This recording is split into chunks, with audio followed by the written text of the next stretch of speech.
لیں گے وہی مدینہ میرے نبی کا نبی کریم صلی اللہ تعالی علیہ وسلم مسجد نبوی میں تشریف فرما ہے. آپ کے غلام بیٹھے ہوئے ہیں, آپ کے جانشین بھی تشریف فرما. ایسا لگ رہا ہے کہ 14ویں کا چاند ستاروں کے درمیان چمک رہا ہے.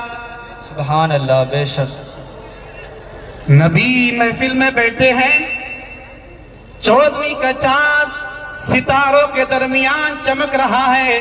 نبی کے لبوں سے کلمات مقدسہ نکلتے ہیں, صحابہ اپنی آغوش سے سماعت میں ڈال لیتے ہیں. بے شک سبحان اللہ. اتنے میں ایک صحابی آئے نبی کے, آ کر کے بیٹھ گئے. بڑا غریب صحابی ہے, نوجوان ہے, کپڑوں پر گرد و غبار ہے, خستہ حالت میں آ کر کے بیٹھ گیا. میں بتانا چاہ رہا ہوں کہ اللہ دعا سے اور صدقے سے تقدیریں کیسے بدل دیتا ہے. بے شک آج کی جو رات ہے دعا مانگنے کی رات ہے, اپنی تقدیر کو بدلوانے کی رات ہے. کیسے تقدیر بدلا کرتی ہے دعا کے ذریعے میں آپ کو بتانا چاہتا ہوں. آؤ آؤ میرے نبی کے غلامو. نبی تشریف فرما, صحابی آ کر بیٹھ گیا. اللہ کے نبی کی بارگاہ میں جبریل امین رب کا پیغام لے کر کے آ گئے. یا رسول اللہ, وہ جو آپ کا غلام بیٹھا ہے, وہ جو نوجوان صحابی بیٹھا, یا رسول اللہ یہ کل ظہر تک کا مہمان ہے, کل ظہر تک اس کا انتقال ہو جائے گا. اللہ. کیا فرمایا؟ کل ظہر تک اس کا انتقال ہو جائے. انتقال ہو جائے گا, انتقال ہو جائے گا. میرے نبی نے فرمایا اچھا اس نوجوان کا کل انتقال ہو جائے گا. کہا یا رسول اللہ اس کی عمر پوری ہو رہی ہے. اللہ کے نبی صلی اللہ علیہ وسلم نے اس غریب صحابی کو بلایا. بلانے کے بعد کا صحابی تمہارا خاندان قوم قبیلہ کا گھر تمہارا کہاں ہے؟ عرض کرتے ہیں یا رسول اللہ میں بہت ہی غریب و نادار مفلس و فلاس ہوں, میرا کوئی گھر نہیں ہے, میرا کوئی خاندان زیادہ بڑا نہیں ہے, میں ایک بہت غریب گھرانے سے تعلق رکھنے والا ہوں, میرے ماں باپ بھی دنیا میں نہیں ہے. اللہ اکبر کبیرہ. میرے نبی کو اپنے اس غریب امتی پر رحم آ گیا. ارشاد فرماتے ہیں میرے نبی, اے میرے صحابی بتا, تو اگر تیری کوئی خواہش ہے جو دنیا میں تو نے خواہش کی ہو زندگی میں لیکن کبھی پوری نہ ہوئی ہو, آج اپنے نبی کی بارگاہ میں بیان کرتے, تیرا نبی تیری اس آخری خواہش کو پورا فرمائے گا. سبحان اللہ. سبحان اللہ. یہ بات سمجھ میں آ رہی ہے نا؟ نبی نے فرمایا کوئی خواہش ہے تو بتا. عرض کرتے ہیں یا رسول اللہ جب آپ نے پوچھ ہی لیا ہے تو ایک چھوٹی سی خواہش ہے, اور وہ خواہش یہ ہے کہ میں نے آج تک کبھی حلوہ نہیں کھایا. میٹھے کھانے کو من کرتا لیکن پیسے نہیں, میرے پاس انتظام نہیں ہے کہ میں حلوہ کھا سکوں. یا رسول اللہ اگر ذرہ نوازی فرما ہی رہے ہیں تو ایسا کچھ کر دیجئے کہ مجھے میٹھا کھانے کو مل جائے. سبحان اللہ. سبحان اللہ. میٹھا کھانے کو.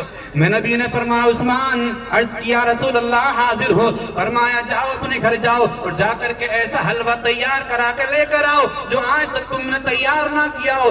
جتنا لذیذ اور جو ہے ذائقے دار بنا سکتے ہو اتنا بنا کر کے لے کر کے آؤ. عثمان غنی دوڑے گئے, یا رسول اللہ ابھی جاتا ہوں. اس کے بعد میرے نبی نے فرمایا صحابی گھر میں بیوی بچے کتنے ہیں؟ رسول اللہ میں غریب ہوں, میں مفلس ہوں, میں مسکین ہوں, مجھے کون اپنی بیٹی دے گا؟ میری تو شادی ہی نہیں ہوئی, میری تو شادی ہی نہیں ہوئی ہے, اس لیے کہ میرے پاس کچھ ہے نہیں, دھن دولت کچھ نہیں ہے. میرے آقا نے فرمایا کیا کسی کو پیغام نہیں دیا؟ عرض کرتے ہیں آقا شرم آتی ہے پیغام دینے کے لیے, کس منہ سے پیغام دوں, کوئی مجھے اپنی بیٹی کیسے دے سکتا؟ میرے آقا نے فرمایا کرنا چاہتا؟ کہا کہ تیرے خاندان میں کوئی بیٹی ہے, کوئی لڑکی ہے جس سے تو شادی کرنا چاہتا؟ عرض کرتا یا رسول اللہ میرا چچا ہے, اس کی ایک نوجوان بیٹی ہے, میں اس سے اگر آپ چاہیں تو اس سے شادی کرنے کو تیار ہوں. میرے آقا نے اس کے چچا کو بلایا. بلانے کے بعد فرمایا صحابی تیرے گھر میں ایک بیٹی ہے؟ عرض کرتے ہیں ہاں یا رسول اللہ میرے گھر میں جوان بیٹی ہے. تو میرے آقا نے فرمایا سنو, تمہاری اس بیٹی کا رشتہ ہم نے تمہارے اس بھتیجے کے ساتھ کر دیا ہے. سبحان اللہ. پوچھا نہیں, آرڈر دے دیا. پھر اس کے بعد فرماتے ہیں صحابی کیا منظور ہے؟ عرض کرتے ہیں آقا آپ نے تو بیٹی کا ہاتھ مانگا ہے، قسم خدا کی اگر جان بھی مانگ لو گے غلام ہنستے ہنستے دینے کو تیار ہو جائے گا۔ سبحان یہ اللہ تو بیٹی کا ہاتھ مانگا ہے، اس سے بڑھ کر میری خوش قسمتی کیا ہو سکتی ہے؟ فرمایا تو جاؤ جلدی جاؤ تیاری کرو، آج ہی نکاح ہونا۔ ابو بکر عرض کرتے ہیں یا رسول اللہ حاضر ہوں۔ فرمایا جاؤ تم جا کر کچھ سامان ضرورت کا لے کر آ جاؤ تاکہ ان کی شادی اور نکاح میں اس کو کام میں لایا جا سکے۔ وہ دوڑے گئے، انتظام کر کے لے کر آ گئے۔ حلوہ عثمان غنی نے تیار کر دیا، باپ نے جا کر کے بیٹی کے نکاح کا انتظام کر لیا، بیٹی بھی راضی ہے، اس کی ماں بھی راضی ہے۔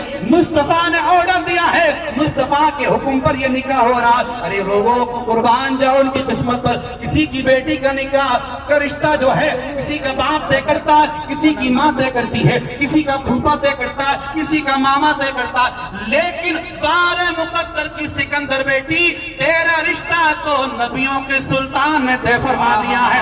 وہ بھی خوش ہو گئی ہے، نکاح ہو گیا۔ رات کا وقت آیا، دلہن کو ودا کر کے اس کے گھر بھیج دیا گیا، ایک گھر کا ارینج کیا گیا، اس پہ دونوں دسترخوان لگایا، عثمان غنی نے حلوہ بھی لا کر کے پیش کر دیا۔ میاں بیوی دونوں ہیں، دونوں دسترخوان پر بیٹھ گئے ہیں، اس کے بعد میں اللہ کا شکر ادا کر رہے ہیں۔ لیکن صبح ہو گئی، میرے نبی نے ایک صحابی کو بلایا، صحابی عرض کرتے جی یا رسول اللہ جاؤ فلاں صحابی کے در پر چلے جاؤ جس کا کل نکاح ہوا ہے، اور سنو جب رونے کی آواز آئے فوراً مجھے آ کر کے بتا دینا۔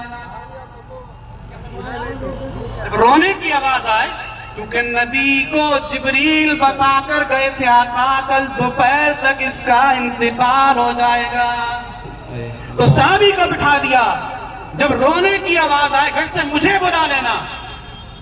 صحابی کبھی کونے کے اس طرف جاتے ہیں، کبھی اس طرف جاتے ہیں، کبھی دروازے پر جا کر بیٹھتے ہیں، لیکن وہاں تو ہنسی کی آواز آ رہی ہے، وہاں تو پیار کی آوازیں آ رہی ہیں، وہاں تو محبت کی آوازیں آ رہی ہیں۔ ظہر کی اذان ہو گئی، بلال حبشی نے مسجد نبوی سے پکارا، بڑے پیارے انداز میں پکارا، اور پکارتے ہیں اللہ اکبر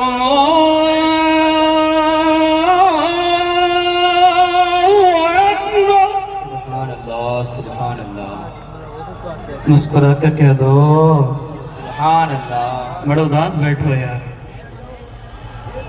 بلال حبشی نے اذان پکاری، صحابی آ گئے نماز پڑھنے کے لیے۔ نبی نے فرمایا صحابی کیا بات ہے تو نے کچھ خبر نہیں دی؟